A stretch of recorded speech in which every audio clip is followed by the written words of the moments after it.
동행한 기도로 오늘 예배를 시작하도록 하겠습니다. 하나님 아버지, 이 시간 주님 앞에 나아갑니다. 우리들의 마음에 하나님의 은혜를 허락하여 주시고 이 예배를 통해 오늘도 하나님이 받으시는 귀한 예배가 될 수 있도록 도와주시옵소서. 시간 함께 하심을 믿습니다. 우리 사랑하신 예수님의 이름으로 기도합니다. 아멘. 우리 시간 하나님 앞에 마음을 다해 찬양하도록 하겠습니다. 여러분의 찬양을 하나님이 기쁘게 받으실 줄 믿습니다.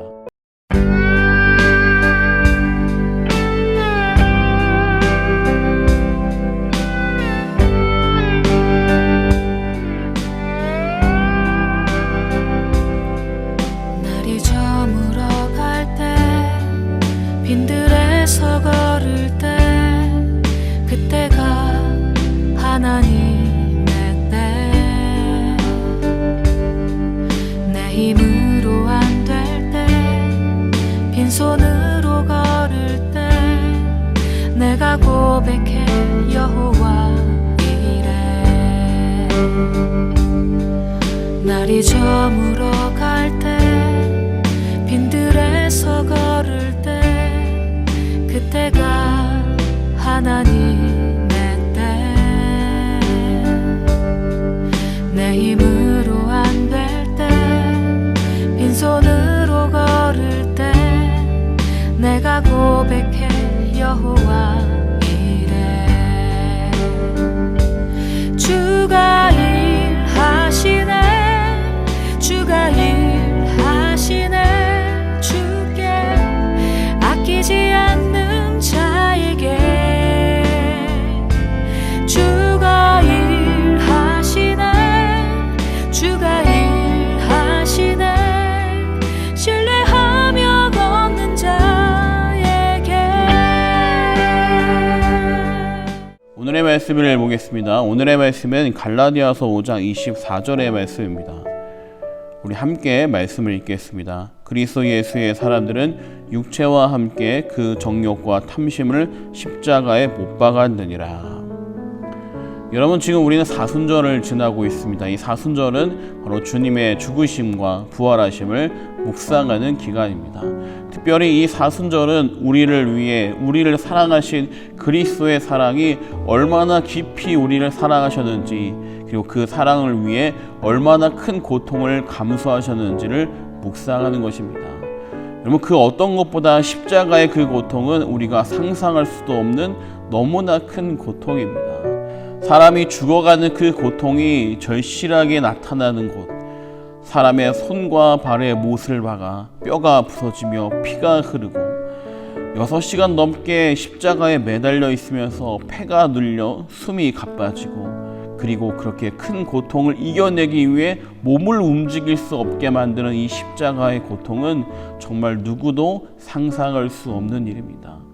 그냥 못을 박지 않고 십자가에 매달아만 놔도 이 사람의 몸이 뒤틀리면서 이 폐가 눌려서 숨을 쉴 수 없게 된다고 말합니다. 십자가는 정말로 힘들고 어렵고 당시에도 이 형을 견딜 수 있는 사람들이 많지 않았습니다. 그렇게 사람이 피와 물을 뽑아서 죽어가는 형이 십자가형입니다. 여러분, 그런데 주님은 우리를 위해 그 십자가에서 돌아가셨습니다. 왜 그렇게 우리를 위해 십자가까지 지셨는가? 바로 우리를 위해서죠. 우리의 죄를 사해 주시기 위해, 우리가 하나님과 하나 되어서 하나님을 위해 살아가는 사람으로 온전히 회복되는 길을 만드시기 위해 주님은 우리를 위해 십자가에 죽어 주셨습니다. 여러분, 디도서 2장 14절의 말씀 보게 되면 이렇게 말씀이 나옵니다. 그가 우리를 대신하여 자신을 주심은 모든 불법에서 우리를 속량하시고 우리를 깨끗하게 하사 선한 일을 열심히 하는 자기 백성이 되게 하려 하심이라. 여러분, 계속해서 우리는 지금 우리 안에 있는 죄의 문제를 여러분과 말씀을 나눴습니다. 여러분, 우리가 죄를 짓는 이 본성은 태어날 때부터 우리의 삶에 그대로 나타납니다. 어려서부터 이 죄의 모습이 나타나는데, 이 죄의 본성대로 살게 되면 우리는 하나님의 말씀을 따라 사는 게 아니라 내가 좋아하는 대로, 내가 즐거워하는 대로, 내가 욕심을 따라 살게 됩니다.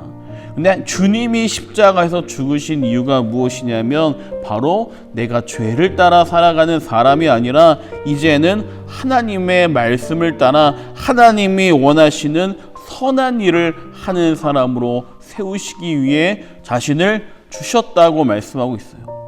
자신을 십자가에서 주셨다고 말씀하고 있습니다.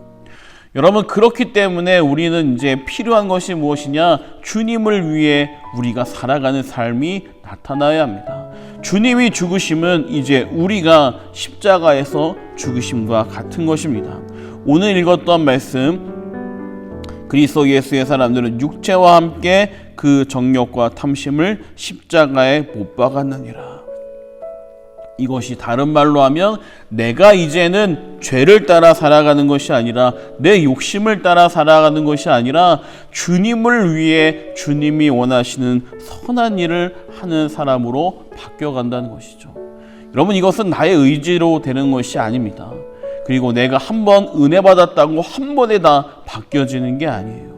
은혜가 있을 때 나의 삶이 주님을 따라 살아보고 싶은 마음이 있지만 은혜가 줄어들면 어떻게 되느냐? 주님을 따라가는 삶이 아니라 죄를 따라가는 삶이 다시 나타나는 거예요. 내가 주님을 사랑하는 마음이 내 안에 얼마나 있느냐 하는 것이죠. 여러분, 연인이 서로 사랑할 때 서로를 위해 나의 것을 주는 게 너무나 기쁩니다. 그 사람을 위해 나의 것을 포기하고 그 사람께 무언가 주기 위해 나의 것을 희생하면서 돈을 모아 선물할 때 그 사람이 기뻐하는 그 모습만으로도 나는 너무나 기쁜 거죠. 여러분, 그렇기 때문에 중요한 것이 무엇이겠습니까? 서로를 사랑하는 마음이 가장 중요한 것이죠. 내가 주님을 위해 선한 일을 하는 이유는 주님이 나를 위해 죽어주셨다는 이성적인 이야기 때문에 그렇게 되는 것이 아니라 내가 주님을 사랑할 때 주님의 계명을 따르게 되는 거예요. 내가 주님이 나를 위해 십자가 지셨던 그 사건 때문에 내가 이성적으로 이해해서 하는 게 아니라 그 사건 속에 있었던 주님의 사랑을 내가 경험할 때 내가 그를 위해 주고 싶고 주님을 위해 헌신하고 싶고 주님이 우리를 선한 길로 인도하기 원하신다는 그 말씀처럼 나도 나의 것을 버리고 싶은 마음이 생겨나는 거죠. 요한복음 14장 21절 말씀 보게 되면 나의 계명을 지키는 자라야 나를 사랑하는 자니 나를 사랑하는 자는 내 아버지께 사랑을 받을 것이요 나도 그를 사랑하여 그에게 나를 나타내리라. 여러분, 주님을 사랑하게 되면 주님을 사랑하는 사람은 그의 삶에 주님을 따라가는 삶, 주님의 계명을 지키는 자의 삶의 모습이 나타나게 되죠. 그래서 그의 삶이 예전에 어떤 삶을 살았던 사람이라 할지라도 주님을 만나고 주님과 긴밀한 교제에 들어가게 될 때 그의 삶이 놀라운 삶으로 바뀌어지는 모습들이 얼마나 많은지 모릅니다. 여러분, 지금 제가 여러분께 소개한 사람의 삶도 완전히 주님을 만나서 변화된 사람의 이야기입니다. 여러분, 지금 보이는 이 사진은 박효진 장로님이라고 교도관으로 일했고 나중에 부교도소장까지 있었던 분입니다. 이 교도소에 있다 보니까 많은 사형자, 많은 범죄자를 만나게 되는데 이 범죄자들 중에 주님을 만나서 변화된 사람들의 이야기를 많이 접하게 된 거예요. 그래서 이분이 간증 집회 갈 때마다 주님을 만난 사람들이 어떻게 변하는지를 설명해주는 이야기였습니다. 그 중에 한 명의 사람의 이야기, 강한나라고 하는 한 사형수의 이야기입니다. 이 강한나라는 사람은 명문대를 나왔고 또한 약국까지 열면서 삶이 어떻게 보면 남들이 볼 때 부러워할 만큼 평탄한 길을 걸었던 사람입니다. 그런데 이 사람이 남편과 불화를 겪게 되면서 문제가 찾아오게 되었어요. 그런데 이 불화를 겪으면서 점점 심해지고 또 시어머니의 그 핍박이 있다 보니까 이가 나쁜 마음을 품게 됩니다. 어떤 마음을 품게 되냐면 바로 남편을 죽이고 싶은 마음이 생겨난 거예요. 그래서 자기가 아는 지인과 함께 남편을 죽일 모의를 하게 됩니다. 이 남편을 교통사고로 위장해 살인을 하게 되는 거죠. 이뿐만 아니라 남편만 죽인 것이 아니라 자신의 시어머니까지 죽이려는 시도를 하다가 경찰에 붙잡히게 돼요. 여러분, 잘 나가던 사람, 어떻게 보면 평탄한 길을 걷던 사람이 하루아침에 완전히 살인자로 추락하게 된 거죠. 이렇게 살인자로 이제 재판을 받아서 실형을 받아 이 사람은 사형이 확정되었습니다. 감옥에 있을 때 이 사람은 수없이 자살을 시도하고 난폭한 행동을 하고 수많은 기록들이 이로 하여금 좋지 않은 모습들이 가득하게 되었어요. 그러던 어느 날 이 사람에게 교도관 중에 한 명이, 여자 교도관 중에 한 명이 이에게 성경책을 전해줬어요. 놀랍게 뭐냐면 이 성경책을 전해준 사람은 교회 다니는 사람이 아니었답니다. 재밌지 않습니까? 불교에 다니는 사람인데 너무 이 사람이 문제를 많이 일으키니까 사람 좀 대보라고 성경책을 던져줬다는 거예요. 그 던져준 성경책을 이 강한나라는 사람이, 원래는 강영리라는 사람입니다. 그 당시 이름이 바뀌지 않았는데 이 성경책을 보다가 보니까 조금씩 보게 돼서 한 번을 다 읽게 됩니다. 그러다 보니까 점점 더 성경책을 보고 싶은 마음이 생겨나게 되고 성경책을 한 번, 두 번, 세 번 읽을 때마다 이의 모습이 바뀌어가기 시작하는 거예요. 그리고 이 성경책을 볼 때 성령님이 그의 마음에 임재하고 그리스도를 영접하게 됩니다. 그리고 그의 삶이 완전히 바뀌어지기 시작하는 거예요. 점점 그의 삶이 말씀을 따라 사는 삶으로 바뀌어지는 거예요. 그래서 함께 거하는 사람을 위해 자기가 봉사하고 헌신하게 되고 남들이 싫어하는 일을 자기가 먼저 나서서 하게 되는 거죠. 아무도 하기 싫어하는 화장실 청소를 자기 손으로 다 닦고, 그리고 들어오는 수용소 범죄자들을 자기의 마치 가족처럼 대하고 보살펴 주다 보니까 그 사람들이 그로 하여금 많은 감동을 받고 변화되기 시작하는 거예요. 그렇게 유명해지면서 사람들에게 알려지게 됩니다. 그리고 그가 하나님을 만나 자신의 강영이라는 이름을 강한나라는 이름으로 바꾸게 된 거죠. 여러분, 많은 사람들이 가장 흉악한 범죄자는 이 강한나라는 사람과 같은 감방에 넣었대요. 그럼 놀랍게도 그 사람 때문에 그렇게 문제를 일으키던 그 범죄자들도 변화됐다는 거예요. 어떻게 그렇게 가능하냐? 주님을 만나니까, 주님을 만나서 주님이 나를 얼마나 사랑하시는지, 나 같은 죄인도 사랑하시는 주님의 사랑을 경험하자 그의 마음이 주님의 모습을 따라 살아가게 되는 거죠. 이 사람을 만나는 사람들마다 이 여인의 얼굴을 보면서 은혜를 받았다고 해요. 너무나 아름답고 너무나 평온해 보이고 너무나 기쁨이 넘치는 그 얼굴을 보면서 사람들도 감동을 받고 그의 사랑 때문에 변화되어서 수많은 범죄자가 이 강한나라는 범죄자 때문에 변화되었다는 겁니다. 여러분, 우리가 주님을 만나고 주님을 경험하고 내가 주님을 사랑하게 되면 내가 주님을 위해 살아가게 됩니다. 여러분, 그러므로 우리는 주님을 사랑하는 그 경험이 있어야 돼요. 여러분, 주님을 따라 살아가게 될 때 우리가 따르는 계명, 아까도 말했죠. 주님을 사랑하는 자는 주님의 계명을 지킨다고. 그 계명이 무엇일까요? 요한일서에 보게 되면 그 계명이 무엇이냐? 그의 계명은 이것이니 곧 그 아들 예수 그리스도의 이름을 믿고 그가 우리에게 주신 계명대로 서로 사랑할 것이니라. 내가 주님을 사랑하면 그 사랑이 내 마음에 임하게 되고 내가 말씀을 따라 살아가게 되는데 그 말씀의 계명은 바로 서로 사랑하라는 계명입니다. 그렇기 때문에 남을 섬기게 되고 남을 높여주게 되고 그를 위해 나의 것을 희생하는 사랑이 나타나게 되는 것이죠. 여러분, 우리는 이런 모습이 있다가도 없어지게 됩니다. 그래서 주님은 말씀하시죠. 내 안에 거하라, 나도 너희 안에 거하리라. 가지가 포도나무에 붙어있지 아니하면 스스로 열매를 맺을 수 없음같이 너희도 내 안에 있지 아니하면 그러하리라. 여러분, 우리가 주님 앞에 다가갈 때 주님을 더 사랑할 수 있게 됩니다. 여러분, 우리가 왜 사순절의 말씀을 한 절 한 절씩 매일 보고 있습니까? 왜 사순절 기간 동안 주님의 사랑을 더 묵상하려고 합니까? 주님께 더 나아가는 거예요. 주님께 더 나아가면 내가 주님을 따라, 주님의 사랑을 따라, 주님의 계명을 따라 그런 선한 삶이 나타나게 될 것입니다. 1년이 지나고 10년이 지나도 신앙이 변하지 않는 사람은 아직 주님과 사랑하는 교제에 들어가지 못한 겁니다. 우리 삶에 주님의 사랑이 얼마나 있는지 한번 보기 바랍니다. 여러분은 주님을 사랑하고 있습니까?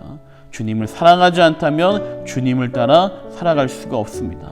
여러분, 주님을 사랑하는 귀한 사람들이 되길 원합니다. 우리 시간 기도하겠습니다. 하나님 아버지, 이 시간 이 말씀처럼 우리들의 모습이 주님을 따라가기 원합니다. 우리가 십자가에서 우리의 죄가 죽고 우리의 모습이 죽고 주님의 모습만 남길 원합니다. 주여, 이 시간 함께 해주시고 우리들의 삶에 주님의 은혜가 있게 하여 주세요. 이 시간 함께 하심을 믿습니다. 우리 사랑하신 예수님의 이름으로 기도합니다. 아멘. 자, 안녕하세요. 한 주간 동안 잘 지냈나요? 우리 학생들 어떻게 지냈는지 많이 궁금합니다.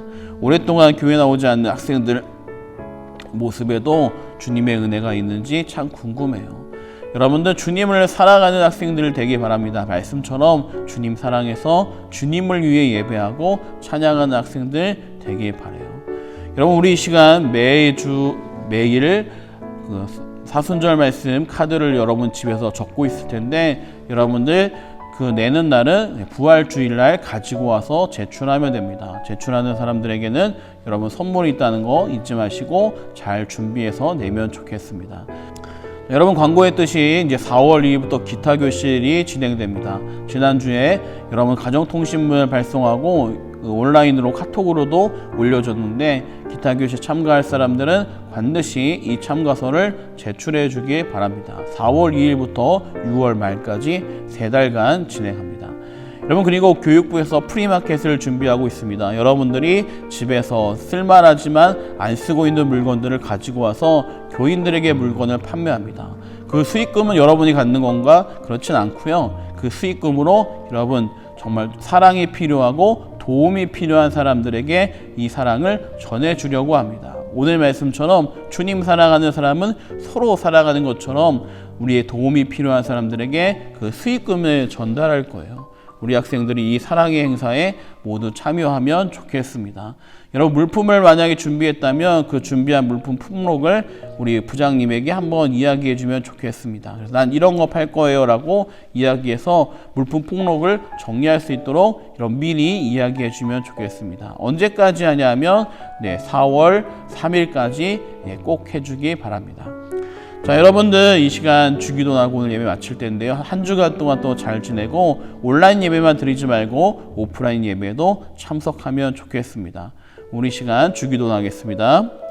하늘에 계신 우리 아버지여, 이름이 거룩히 여김을 받으시오며 나라가 임하시오며 뜻이 하늘에서 이루어진 것 같이 땅에서도 이루어지이다. 오늘 우리에게 일용할 양식을 주시옵고 우리가 우리에게 죄 지은 자를 사하여 준 것 같이 우리 죄를 사하여 주시옵고 우리를 시험에 들게 하지 마시옵고 다만 악에서 구하시옵소서. 나라와 권세와 영광이 아버지께 영원히 있사옵나이다. 아멘.